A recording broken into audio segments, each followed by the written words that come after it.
Sodome et Gomorrhe, la ville qui ne meurt jamais avant le feu. Il y avait une ville. Belle, riche, organisée, vivante. Sodome et Gomorrhe n'étaient pas des ruines au départ. C'étaient des lieux prospères, attirants, presque enviables.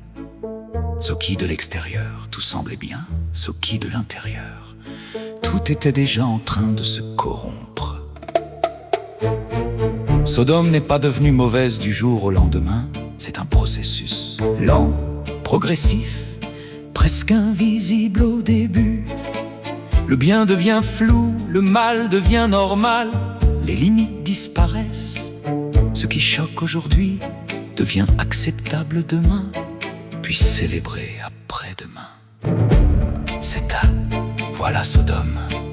Une société où la conscience s'adapte, où l'excès devient la norme, où tout est permis tant que cela fait du bien. On résume souvent Sodome à un seul type de péché, mais c'est plus profond que ça. Dans le livre d'Ézéchiel 16:49, il est dit que Sodome vivait dans l'orgueil, l'abondance, l'insouciance, le mépris des pauvres et des faibles. Ce n'était pas seulement une déviation morale, c'était un système entier construit sans Dieu. Une société qui fonctionne, mais qui est déconnectée de la vérité. Imagine une ville où tout est accessible, tout est rapide, tout est centré sur le plaisir, tout est justifié, mais où la conscience est étouffée, la vérité dérange, la justice est ignorée. C'est ça Sodome, pas seulement des actes, mais une atmosphère. À un moment, Dieu intervient, pas par colère impulsive, mais parce que la corruption est devenue totale. Dans le livre de Genèse, il est dit que le cri de la ville est monté jusqu'à Dieu. Trop d'injustice, trop de violence, trop de déformation. Et le jugement tombe, le feu descend, la ville disparaît. Sodome a été détruite. Mais Sodome n'était pas seulement une ville, c'était un état d'esprit. La question n'est pas est-ce que Sodome existe encore? La vraie question est est-ce que Sodome a changé de forme? Aujourd'hui encore, on retrouve des sociétés prospères mais déconnectées de Dieu. Des systèmes où tout est permis, sauf la vérité. Des environnements qui influencent sans qu'on s'en rende compte. Des mentalités qui redéfinissent le bien et le mal. Sodome aujourd'hui, ce n'est pas forcément une ville. C'est une culture, c'est une influence, c'est une manière de penser. C'est dans cet environnement que Lot a choisi de vivre. Pas parce qu'il était mauvais au départ, mais parce que cela semblait bon. Et ce choix a exposé toute sa famille à une atmosphère qui allait les transformer en profondeur. Sodome n'est pas seulement une histoire ancienne, c'est un avertissement. On ne devient pas comme Sodome en un jour, on s'y habitue. Et parfois, le danger n'est pas ce qui choque immédiatement, mais ce qui finit par ne plus nous choquer du tout. Dans quel environnement vis-tu? Et qu'est-ce que cet environnement est en train de faire de toi?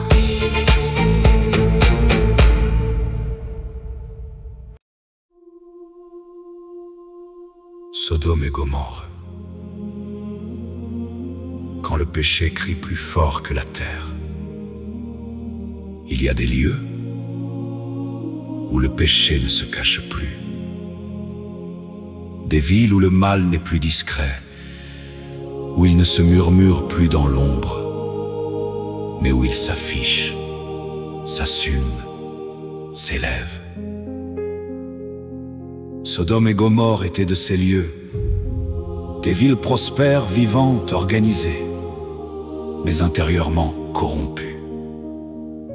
Car le danger n'est pas toujours dans la ruine visible. Le danger est souvent dans une prospérité qui cache la décomposition. Le cri de ces villes est monté jusqu'au ciel, pas un simple bruit, mais un cri cri de violence, un cri d'injustice, un cri d'orgueil, un cri d'endurcissement. et lorsque le cri De la terre atteint le ciel, c'est que la mesure est pleine. Dieu descend pour voir, non pas parce qu'il ignore, mais parce qu'il juge avec justice. Il examine, il observe, il confirme, et au milieu de cette corruption totale, il cherche. Y a-t-il encore un juste, un seul, un homme, Lot? Et même là, la justice est fragile, entourée, pressée, presque étouffée. Car lorsque le mal devient collectif, il ne tolère plus la lumière. La ville entière se lève contre ce qui est droit. La normalité devient le péché, et la justice devient étrangère. Alors vient le moment que personne ne veut entendre, le jugement. pas un excès de colère, Pas un excès de colère, pas une réaction impulsive, mais une décision sainte, une réponse à un mal persistant assumé. revendiquée. Le feu descend, La terre se consume, les villes disparaissent. mais au milieu du jugement, Il y a encore une grâce, Dieu fait sortir Lot. parce que même quand le jugement tombe, Dieu se souvient de ceux qui lui appartiennent. Sodome et Gomorrhe ne sont pas seulement une histoire ancienne. Ce sont un miroir, un avertissement, une question silencieuse posée à chaque génération. Jusqu'où l'homme peut-il aller sans Dieu? Que devient une société qui rejette toute limite? Et surtout, à quel moment le ciel répond-il? Car il existe un moment où le silence de Dieu cesse et où la justice parle.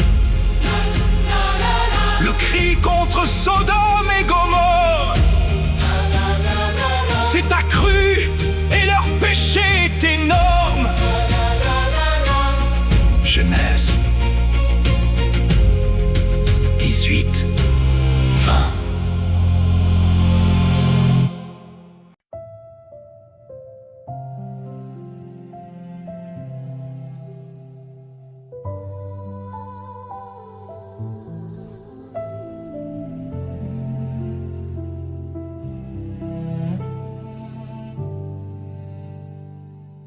Quiconque fait le mal ne vient pas à la lumière de peur que ses œuvres ne soient révélées.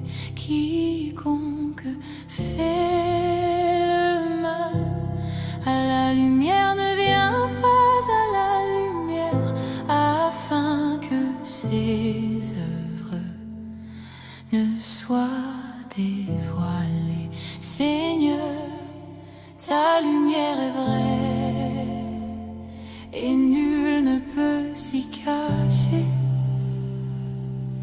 Il marche dans l'ombre, il fuit ton regard, il ferme leur cœur, il dresse des remparts.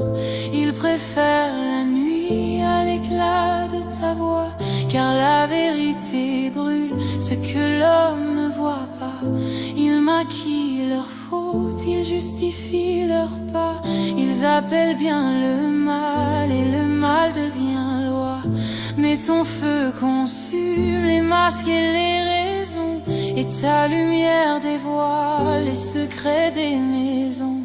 Quiconque fait le mal ne vient pas à la lumière de peur que ses œuvres ne soient révélées. Quiconque fait le mal fuit la vérité, mais la lumière de Dieu vient tout dévoiler.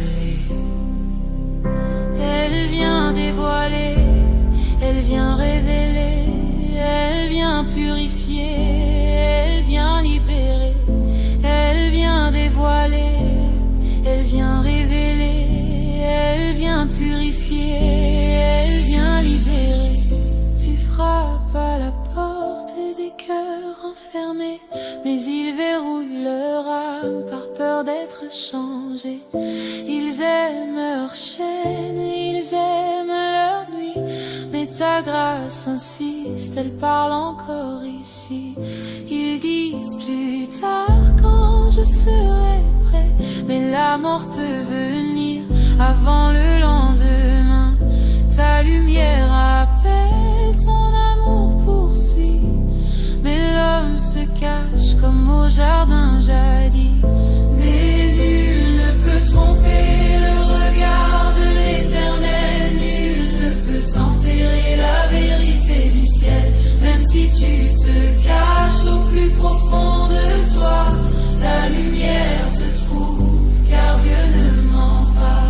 Quiconque fait le mal ne vient pas à la lumière, de peur que ses œuvres ne soient révélées. Mais celui qui vient à Dieu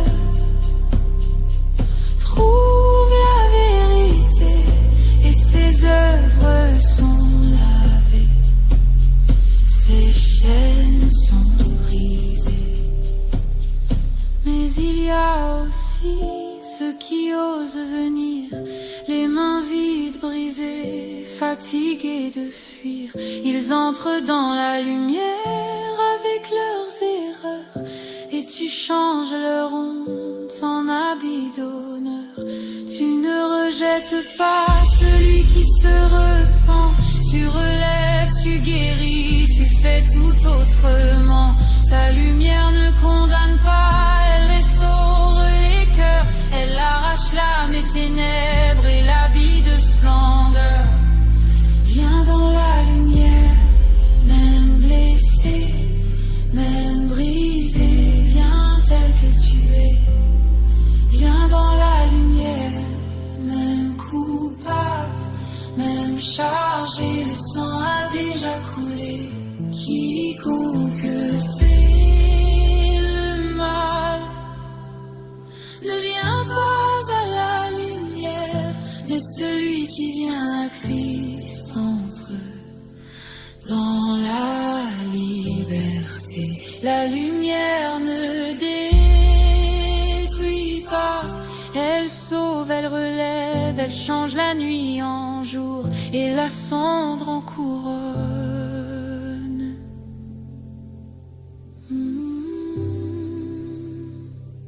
Tu ne peux plus te cacher, la lumière est déjà là. Jésus est la lumière du monde.